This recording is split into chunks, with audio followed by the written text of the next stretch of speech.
যেমন আমি আপনাদেরকে এখন একটু হাসাই, আপনারা রেডিও হাসির জন্য, এই হাসি দিলে সওয়াব হবে সবার। সুবহানাল্লাহ। সহিহ বুখারীর বর্ণনা, রাসূলুল্লাহ সাল্লাল্লাহু আলাইহি সাল্লামের এক সাহাবী নবীর সামনে আসছে। আসার পরে নবীজিকে বললেন, ওয়াকাতু আলা ইমরাআতি ফি রমাদান।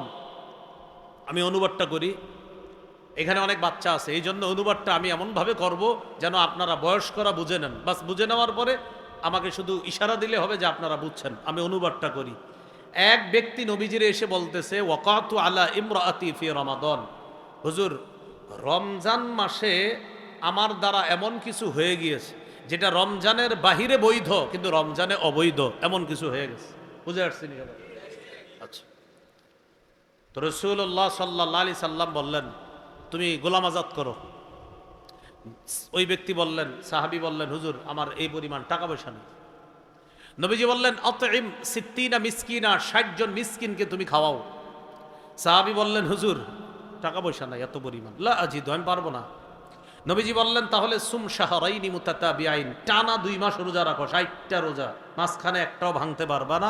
একটা ভেঙে গেলে আবার নতুন করে 60টা, 59 নাম্বারটাও ভাঙলে আবার 60টা। ওই ব্যক্তি বললেন, হুজুর 60টা রাখতে গেলে আমার দ্বারা হবে না। কেন? মাঝে ঝামেলা হয়ে যাবে, ওজোর আছে আমার। তাহলে গোলাম আজাদ পারবে না। 60 জনকে খাওয়াও, টাকা পয়সা নাই। টানা 60টা রোজা পারবে না, ওজোর আছে। দেখি কি করা যায়। ইতিমধ্যে নবীজির কাছে এক ব্যাগ খেজুর আসছে। কি আসছে? নবীজি বললেন, ওই ব্যক্তি কোথায় যে ব্যক্তি একটু আগে মাসালা জিজ্ঞাসা করছে? হুজুর এই যে আমি, এদিকে আসো, খেজুরগুলা নাও, তাসাদ্দাক বিহা, এগুলা সদকা করে দিবা, আল্লাহ তোমাকে মাফ করে দিবে। ওই ব্যক্তি বললেন, হুজুর কারে সদকা করব? নবীজি বললেন, তোমার চেয়ে গরিব যারা তাদেরকে। তিনি বললেন, হুজুর এই 2 বর্ডারের মাঝখানে এই এলাকায় আমার চেয়ে গরিব আর কেউ নেই। এই যে আপনারা একটা হাসি দিলেন, তার এই কথা শুনে আমার নবীও একটা হাসি দিছে। এই জন্য আপনাদের এই হাসিতে আল্লাহ সওয়াব দিছে, আমার এই হাসিতে আল্লাহ সওয়াব দিছে। আমাদেরকে উস্তাদ এই হাদিস পড়াইছে যখন, তখন উস্তাদও একটা হাসি দিছে, আমরা ছাত্র যারা ছিলাম আমাদেরকে হাসাইছে। তাহলে দেখছেন, মুসলমানের হাসি সেটাও হবে আল্লাহর জন্য, মুসলমানের কান্না সেটাও হবে আল্লাহর জন্য। দেখেন আমরা হাসলাম কেন? যে আমাদের নবীজি এখানে হাসছে তাই আমরা হাসছি, আমার হাবিব যেহেতু হাসি দিছে তাই আমরা হাসি দিলাম। আচ্ছা তাহলে কি হলো এতে? আমার হাবিবের সুন্নাহ পালন করার কারণে আল্লাহ সওয়াব দিয়েছে। তাহলে মুসলমান হাসবে গুনার জন্য না সওয়াবের জন্য? মনে থাকবে নি? আমার একটা আলোচনায় আছে হাসি, দেখবেন আপনারা যারা বরং শোনেন নিয়মিত, সার্চ দিলেই হবে, শুধু লিখবেন হাসি, পুরা আলোচনাটা হাসি সম্পর্কে। তো সেখানে আমি আল্লাহর হাসি, নবীর হাসি আলোচনা আছে। আল্লাহর হাসি, নবীর হাসি। সুবহানাল্লাহ। যে আল্লাহ তাআলা বান্দার কর্মকাণ্ডে হাসেন এই আলোচনা, রাসূল সাল্লাল্লাহু আলাইহি সাল্লাম কত ক্ষেত্রে হাসি দিয়েছেন এই আলোচনা আছে। তো যাই হোক, ওই যে ওই ব্যক্তিকে খেজুর দিয়ে বললেন, তো উনি বললেন, হুজুর আমার সে গরিব তো কেউ নেই। নবীজি শেষে কি করলেন দেখেন, বললেন, ঠিক আছে তো নিয়ে যাও, তোমগো ঘরে গিয়ে খাও নাও। এই হাদিসটা আমরা যখন শুনবো, এই যে একটু হাসি দিলাম, এতে আল্লাহ তাআলা সওয়াবও দিয়ে দিবে। কেন? যে আমার হাবিব হাসি দিয়েছে, এখানে আমার হাবিবের উম্মত হাসি দিয়েছে, তাই নবীর সুন্নাহ পালন করার কারণে এখানে আল্লাহ সওয়াব দিবেন। আল্লাহ আমাদেরকে কথাগুলা বোঝার তৌফিক দান করেন। তাহলে বলেন, মিথ্যা বলে কাউকে হাসাবো? প্রয়োজনে সত্য বলে হাসানো যাবে। কোথায়? যেখানে আমার হাবিবের সুন্নাহ পাওয়া যায়। আল্লাহ কথাগুলা বোঝার তৌফিক দান করেন। মনে আসেনি কোথায় ছিলাম? কোথায়? আবু হুরায়রা রাদিয়াল্লাহু তাআলা আনহুর হাত ধইরা নবী 5 জিনিস শিখাইতেছে, আর আপনারা ওই 5 জিনিস শিখবেন। 1 নাম্বার, হারাম থেকে বাঁচা। কি থেকে বাঁচা? হারাম থেকে বাঁচা। 2 নাম্বার, ওয়ারদা বিমা কাসামাল্লাহু লাকা তাকুন আগনান নাস। আবু হুরায়রা, আল্লাহ তোমাকে বন্টন করে যা দিয়েছেন এতে তুমি খুশি থাকো, তুমি মনের দিক থেকে এই পৃথিবীর মানুষের মাঝে সবচেয়ে ধনী মানুষ হয়ে যাবে। আপনার যা আছে খুশি আলহামদুলিল্লাহ, আপনি ধনী মানুষ হয়ে যাবেন। আপনার বেতন 20,000, আপনি খালি 50,000 ওয়ালার বেতন নিয়ে টেনশনে আছেন, ও 50 আমার 20 কেন? আপনি এই টেনশনে আরো অসুস্থ হয়ে যাবেন। আপনার যখন 20,000 বেতন, আপনি মনে মনে ভাববেন আমার রব আমাকে বন্টন করে 20 দিছে, ওরে বন্টন করে 50 দিছে। খোঁজ নিয়ে দেখবেন তার 50,000-এর খাত আছে আর আপনার 20,000-এর খাত। আল্লাহ আপনাকে 20,000-এর সমাধান করতেছে, তারে 50,000-ই সমাধান করতেছে। খাত অনুযায়ী রব দান করে। এখন বলবেন হুজুর না আমার তো 20,000-এর পরেও আমি ঝামেলায় আছি। তাহলে আমি বলতে চাই আপনি ঝামেলায় ছিলেন না, হঠাৎ আপনি ছোট্টখাট্ট একটা সুদি কারবারে জড়িত হয়েছেন, এরপর থেকে আপনার ঝামেলা শুরু হয়েছে। কারণ আপনারে কারাজানি বুদ্ধি দিছে যে তুই একটা কিস্তি সিস্টেমে ওইটা কর। এবার কিস্তি সিস্টেমে ঢুকা শুরু করলেন, আপনার পিছনে গজব লাগা শুরু হয়েছে। আল্লাহ আমাদেরকে বুঝার তৌফিক দান করেন। এ হলো 2 নাম্বার, আল্লাহ যা দিয়েছে এতে খুশি থাকা। 3 নাম্বার, ওয়া আহসিন ইলা জারিকা তাকুন মুমিনা, প্রতিবেশীর সাথে উত্তম আচরণ করো, খাঁটি মুমিন হয়ে যাবা। আমি আজকে এখানে গাড়ি থেকে নামার পর হুজুরে সহ সবাই আমার সাথে মুসাফা সালাম, এখানে সবাই মুসাফা সালাম। যারা আমারে আজকে সালাম দিছে গাড়ি থেকে নামার পর, এদের মজায় অনেকে এরম আছে যেই ব্যক্তি গত 10 বছর প্রতিবেশীর সালাম দেয়নি, আমারে একটার জায়গায় 4টা 5টাও দিছে। আচ্ছা হুজুর ভালো আছেন তো, শরীরে ঠিক আছে তো? ওই ব্যক্তি প্রতিবেশীর এমন হয়েছে গত 5 বছর সালাম দেয়নি। কেন? প্রতিবেশী আমগো পাশের আব্দুর রহিম ভাই, এ তো আমগো ওই যে উত্তর পাড়ার ওই খোকনে, ওইটা ইউসুফ মিয়া, আরে কি সালাম দিব তো কারে? ওই বড় হুজুরে সালাম দেয়। অথচ আল্লাহ রাসূল সাল্লাল্লাহু আলাইহি সাল্লাম বলেন প্রতিবেশীর হক আদায় করো সালামের মাধ্যমে হলেও। সুবহানাল্লাহ। কিসের মাধ্যমে হলো? কার হক আদায় করতে বলছে? প্রতিবেশীরে সালাম দেয় না কেন? আমগো পাশের ঘরেই থাকে, আরে কি সালাম দিব ভাই? প্রতিবেশীরে সালাম দেন। কারে? ওই যে ওইটা কই তো আমার ভাতিজা, তো ভাতিজারে সালাম দিবেন না? ওহো ভাই সালাম দেন, ওই যে ওই ছেলেটারে সালাম দেন। হুজুর হে তো আমার ছেলে। তা আপনি? আমি আব্বা। তো আব্বা হইলেন, ছেলের সালাম দিবেন না? বাপ ছেলেরও সালাম দিবে। আর ছেলে তুমি সালাম দাও না কেন? হুজুর তো আমার আব্বা। তো আব্বারে সালাম দিবেন না? আব্বারে সালাম দেয়।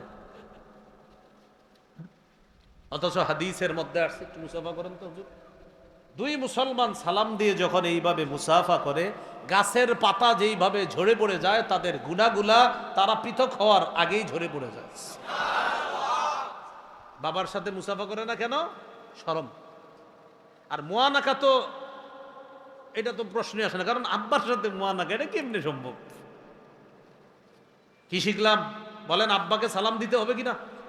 বাবাকে সালাম দেওয়া, মাকে সালাম দেওয়া, স্ত্রীকে সালাম দেওয়া। নিজের স্ত্রীকে সালাম দেয় না, রাস্তাঘাটে মহিলাদেরকে সালাম দেয়। নিজের স্ত্রীকে সালাম কেন? হুজুর তো আমার সন্তানের মা। তো সন্তানের মা সালাম মানে শান্তি বর্ষিত হোক। আপনার বিবির শান্তি তো আপনি চান, সালাম মানে শান্তি বর্ষিত হোক। আমি আমার বাবার শান্তি চাই। সালাম মানে শান্তি বর্ষিত হোক, আমি আমার মায়ের শান্তি চাই। সালাম মানে শান্তি বর্ষিত হোক। আজকে থেকে আলেমদেরকেও সালাম দিব, বুজুর্গদেরকে সালাম দিব, মাকে সালাম দিব, বাবাকে সালাম দিব, আমার স্ত্রীকে সালাম দিব, প্রতিবেশীকে প্রতিদিন যতবার সাক্ষাৎ ততবার সালাম দিব। করা যাবে না ইনশাআল্লাহ? নবীজি বললেন আহসিন ইলা জারিকা তাকুন মুমিনা, তুমি প্রতিবেশীকে সালাম দাও, খাঁটি মুমিন হয়ে যাবা। তাহলে এই এলাকার যারা আছেন ওয়াদা করেন দৈনিক যতবার সাক্ষাৎ হবে, 5 বার হোক 10 বার সাক্ষাৎ হয়েছে, সকালবেলা সালাম দিবেন, 10 মিনিট পরে আবার সাক্ষাৎ সালাম দিবেন, 20 মিনিট পর আবার সাক্ষাৎ সালাম দিবেন। যতবার সাক্ষাৎ হবে হোক এলাকার পরিচিত, আজকে থেকে এটা আমরা জারি করবো ইনশাআল্লাহ। হাত তুলে বলেন, বলেন ইনশাআল্লাহ। বলেন প্রতিদিন প্রতিবেশীর সাথে, আপনজনের সাথে নতুন করে যতবার সাক্ষাৎ হবে ততবার সালাম দিব। বলেন ইনশাআল্লাহ। তাহলে কালকে ফজরে আসলেন, ফজরে আপনার ওই পাড়ার এক ভাইয়ের সাথে দেখা হয়েছে, আসসালামু আলাইকুম। আবার জোহরে এসে তার সাথে দেখা হয়েছে, আসসালামু আলাইকুম। আসরে দেখা হয়েছে, আসসালামু আলাইকুম। মাগরিবে দেখা হয়েছে, আসসালামু আলাইকুম। এশার নামাজে দেখা হয়েছে, আসসালামু আলাইকুম। এশার পরে সালাম দিছেন, সালাম দেওয়ার পরে 2 জনে বাজারে গেছেন, যাওয়ার পরে একজনে ডানে গেছেন, একজন বামে গেছেন। 20 মিনিট পর আবার সাক্ষাৎ, আসসালামু আলাইকুম। আরে ভাই একটু আগে না আসছিলেন? হ্যাঁ বাজারে আসছিলাম। এই যে 20 মিনিট পর দেখা হইলো, আবার সালাম দিবেন। বিশ্বাস করেন এলাকাটা শান্তিময় একটা এলাকা হয়ে যাবে। তাহলে শুধু ঠিক না ওয়াদা? ওয়াদা তো যতবার সাক্ষাৎ হবে ততবার সালাম দিব, কারণ আমরা প্রতিবেশীর হক আদায় করব, আমরা আত্মীয় স্বজনের হক আদায় করব। আল্লাহ তৌফিক দান করে। হাদিসের মধ্যে আসছে রাসূলুল্লাহ সাল্লাল্লাহু আলাইহি সাল্লাম বলেন, গোশত রান্না করলে ঝোল বাড়ায়া দাও। ঝোল কেন বাড়াইবা? কয় গোশত যখন রান্না করবা প্রতিবেশীর নাকে ঝোলের ঘ্রাণ যাবে, আমার উম্মত ঝোলের ঘ্রাণ শুনলে তার গোশত খাইতে মন চাইবে। তুমি হয়তো গোশত পাঠাইতে পারবা না, অন্তত একটু ঝোল পাঠাইয়া দিও, যেন ঝোল ভিজিয়ে রুটি ভাত খাইতে পারে। আমার উম্মতকে তুমি কষ্ট দিবা, আমি নবী তো এটা সইতে পারি না। কি বললেন? গোশত রানলে ঝোল বাড়ায়া দাও। আর যদি বলেন না হুজুর আমি কাউরে দিব না, তাহলে এমনভাবে আপনার স্ত্রীকে রান্না করতে বলেন যেন আশেপাশের ঘরে ঘ্রাণ না যায়। আব্দুল্লাহ ইবনে ওমর রাদিয়াল্লাহু তাআলা আনহুর বর্ণনা, এক ব্যক্তি ফল নিয়ে বাসায় আসছে। ফল প্রতিবেশীর বাচ্চা ফলটা দেখছে, দেখার পর ওই ফল নিয়ে আপনি ঘরে ঢুকলেন। আপনার স্ত্রী ফল কেটে আপনার বাচ্চার হাতে দিছে ফলটা। সাধারণত বাচ্চারা হাতে কিছু দিলে ওরা দৌড় দিয়া বাহিরে চলে আসে, বাইরে এসে ফল খাইতেছে। আরেকজনের বাচ্চা আপনার বাচ্চার হাতে ফল দেখার পর ওই শিশু সন্তানটা মনে মনে আসবে, ওর বাবা ফল আনছে, আমার আব্বা ফল আনে নাই।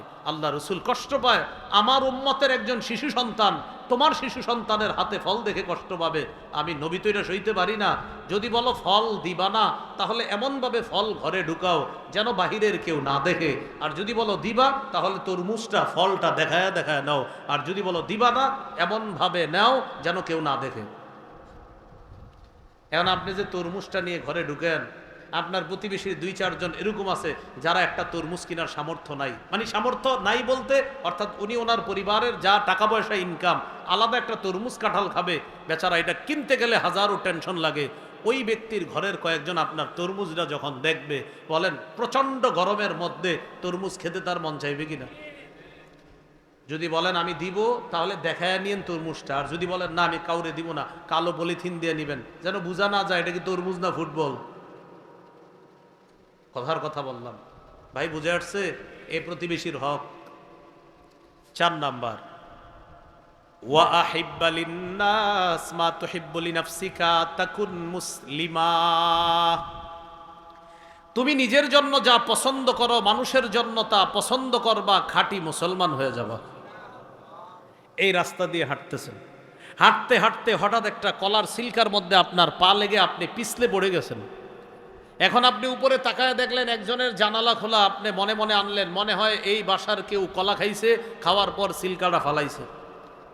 সন্দেহ করলেন, এবার আপনি নিয়ত করলেন এই বাসার সবগুলারে আমি কলার সিল্কার উপরে পা ফালাম।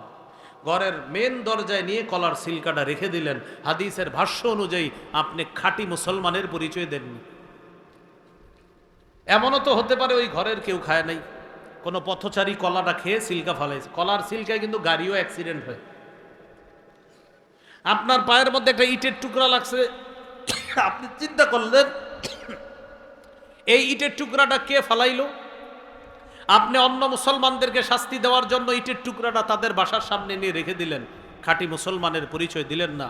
বুখারীর বর্ণনা, রাসূলুল্লাহ সাল্লাল্লাহু আলাইহি সাল্লাম বলেন, কেউ যদি রাস্তা থেকে কষ্টদায়ক বস্তু সরিয়ে দেয় এই নিয়তে যে আমার কোনো মুসলমান ভাই বোন যেন কষ্ট না পায়, কলার সিল্কা সরিয়ে দিলেন। কেন? আমার কোনো ভাই বোন যেন কষ্ট না পায়। ইটের টুকরা সরিয়ে দিলেন, এই মসজিদের কোনো মুসল্লি যেন কষ্ট না পায়। মসজিদে কাজ হইতেছে, স্বাভাবিকভাবে ইটের টুকরা মসজিদের পাশে থাকাটা স্বাভাবিক। এখান থেকে ইটের টুকরা সরাইয়া দিলেন যে আল্লাহর বান্দা বান্দিরা যেন কষ্ট না পায়। নবীজি বলেন, গফারাল্লাহু লাহু মা তাকদ্দামা মিন জামবি, ওই বান্দার আগের সব গুনাহ আল্লাহ মাফ করে দিবেন।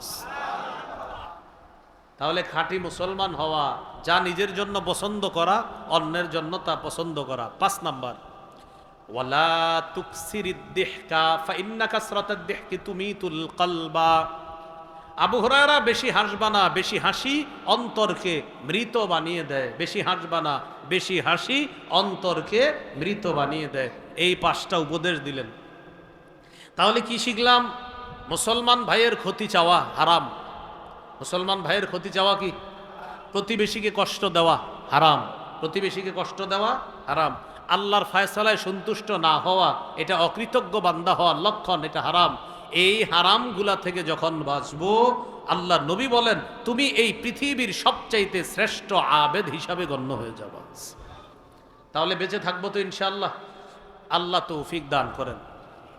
এই হলো আজকের আলোচনার 5 নাম্বার কথা। কয় নাম্বার কথা? আমি 5টা আবার বলি, দেখেন মনে হয়নি আপনার। 1 নাম্বার, নগদ গুনাহ ছেড়ে দিব। 2 নাম্বার, নতুন করে গুনাহ করব না। 3 নাম্বার, কবিরা গুনাহগুলা ছেড়ে দিব, আল্লাহ সগীরা গুনাহ মাফ করবে। 4 নাম্বার, আমার কখনো কোনো গুনাহ হয়ে গেলে সবাইকে বলে বেড়াবো না। প্রয়োজনে গুনাহটা যদি আমি ছাড়তে না পারি, কোনো ব্যক্তিগতভাবে কোনো আলেমকে জানাবো, আল্লাহওয়ালা বুজুর্গকে জানাবো, এটা থেকে বাঁচার জন্য। 5 নাম্বার, হারাম থেকে যদি বেঁচে থাকতে পারি তাহলে আল্লাহর শ্রেষ্ঠ আবেদ হওয়া যাবে। 6 নাম্বার, বলেন এই মুহূর্ত থেকে যে কোনো গুনাহকে পাহাড়ের মতো মনে করব। এবার আমার সাথে বলেন, মুমিন বান্দা গুনাহকে মনে করবে পাহাড়, পাপাচার বান্দা গুনাহকে মনে করে মাসি। বুখারীর বর্ণনা, রাসূলুল্লাহ সাল্লাল্লাহু আলাইহি সাল্লাম বলেন, ইন্নাল আবদা মুমিনা ইয়ারা যুনুবাহু কান্নাহু কাঈদুন তাহতা জাবাল। আব্দুল্লাহ ইবনে মাসউদ রাদিয়াল্লাহু তাআলা আনহুর বর্ণনা, মুমিন বান্দা গুনাহকে মনে করে পাহাড়, এই পাহাড়ের নিচে সে বসা, পাহাড় তার উপরে পড়বে, সে মারা যাবে। আজকে থেকে কোনো পাপ করার আগে যদি আপনার মনে হয় ইন্না লিল্লাহ, আমি এটা কি করতেছি, আমার তো এই পাপ শেষ করে দিবে, বোঝা যাবে আপনি মুমিন, খাঁটি মুমিন। পাপ করার সময় আপনার মনে হচ্ছে ইন্না লিল্লাহ, এই পাপ আমারে ধ্বংস করবে, বোঝা যাবে আপনি খাঁটি মুমিন। এবার কি বলে দেখেন, ইন্নাল ফাজিরা ইয়ারা যুনুবাহু কাদুবাবিন মাররা আলা আনফিহি।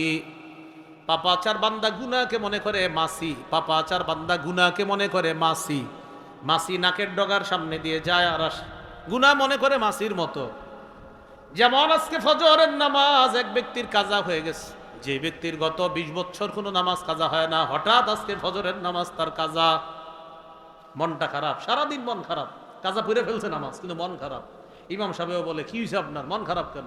এলাকার মুসল্লিরা বলে, ব্যাপার কি, আপনার মন খারাপ কেন? চোখের পানি ছেড়ে দিয়ে হঠাৎ ইমাম সাহেবরে চুপে চুপে জানাইছে, হুজুর গত 20 বছর আমার জামাত ছুটে নাই, আমার একক তো নামাজ কাজা হয় নাই, আজকে নামাজ আমার কাজা হয়ে গেছে, এই পেরেশানি আমার সারাদিন কাজ করতেছে।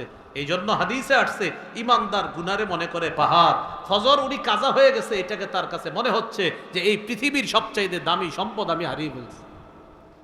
বিপরীত দিকে অনেক লোক আছে এলাকায়, যারে আপনি ফজর না পড়ার পরে যদি বলেন ফজর পড়লা না কেন, পড়ি নেই তো কি হয়েছে, কালকে পড়বো।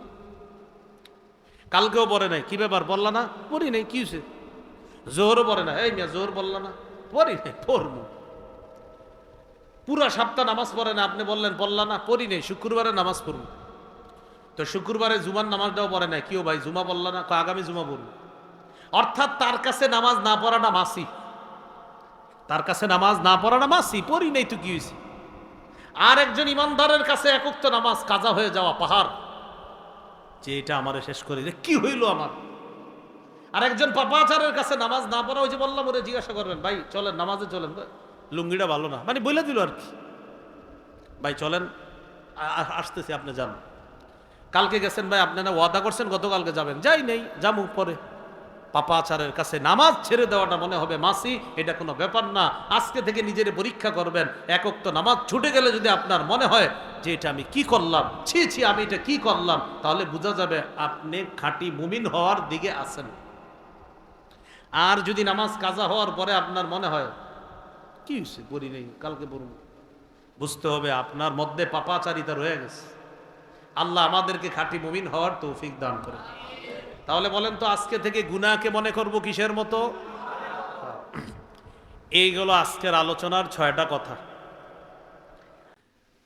হাসান বসরি রহমতুল্লাহি আলাইহি বলেন, মা আবাদাল আবিদুনা বিশাইইন আফজালা মিন তারকি মা নাহাহুমুল্লাহ। আল্লাহর ওলির জীবনের শ্রেষ্ঠ ইবাদত হলো গুনাহ না করা। সুবহানাল্লাহ।